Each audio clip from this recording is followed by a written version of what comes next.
অঙ্ক হচ্ছে এক এবং মৌলিক উৎপাদক বিশ্লেষণের সাহায্যে গসাগু।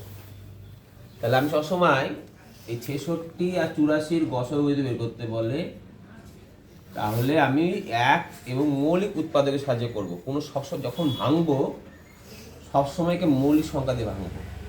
তোমরা জানো মৌলিক সংখ্যা কী কী? 2, 3, 5, 7, 11, 13 আরও আছে।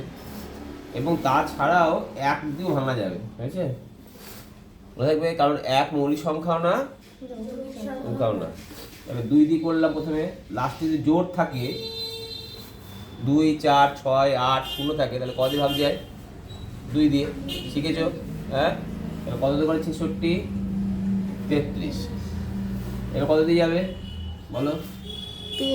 3 দিলে কত হয়? এবার কত দিয়ে যাবে বলো? 11 দিয়ে যাবে। 11 একে 11 হলো। তাহলে এক পেরিয়েছে না পেরিয়েনি? পেরিয়েছে। আবার কি বলেছে? এক এবং মৌলিক উৎপাদক, তাই না? তাহলে এক আনতেই হবে, ঠিক আছে? এবার 84 প্রথমে কত দিয়ে যাবে বলো? 2 দিয়ে। 2 দিয়ে গেলে কত হয়? 42। তারপরে আবার কত দিয়ে যাবে বলো? 2 দিয়ে কত হয়? 21। তারপরে আবার কত দিয়ে যাবে? 3 কত হয় বলো? 7। আবার কত দিয়ে যাবে? 7 একে 7। বুঝে গেল? এবারে আমি কি করব? 66 সমান লিখব। কত লিখবো বলো? 2 গুণ 3 গুণ 11 গুণ 1। আচ্ছা, 84 সমান কত লিখবো বলো? 2 গুণ 2 গুণ 3 গুণ 7 গুণ 1। বুঝতে পারলে?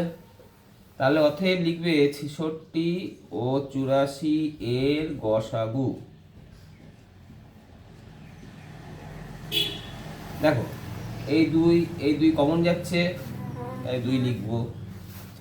দুটোতেই কমন থাকতে হবে। হ্যাঁ, যদি 3টে থাকে 3টেতেই কমন থাকতে হবে। যদি 4টে থাকে 4টেতেই কমন থাকতে হবে। মনে থাকবে কি বললাম? আমি কত সংখ্যা নিয়েছি? 2টো, তাই 2টোতেই কমন আছে। দেখো 3 এখানেও আছে, এখানেও আছে। 3 লেখা যাবে? হ্যাঁ, আর কি লেখা যাবে? আর কত লেখা যাবে? 1 লিখতেই হবে। হ্যাঁ, কারণ অঙ্ক কি বলেছে? এক এবং মৌলিক উৎপাদকের সাহায্যে। এই জন্য এক তোমাকে কি করতে হবে? এই হবে। উত্তর কত হলো? 6। এইভাবে তোমাকে অঙ্ক করতে হবে। এবার দেখো তোমরা 52 পাতা,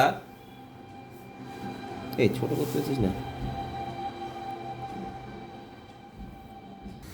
52 পাতার 2 এর অঙ্কগুলো দেখো তোমরা এইভাবে করবে। হ্যাঁ, এছাড়া প্রভাতী গণিত 97 পাতা 4 এর গুলো দেখো 1 থেকে 10টা অঙ্ক আছে। এগুলো তোমাকে এভাবে করতে হবে।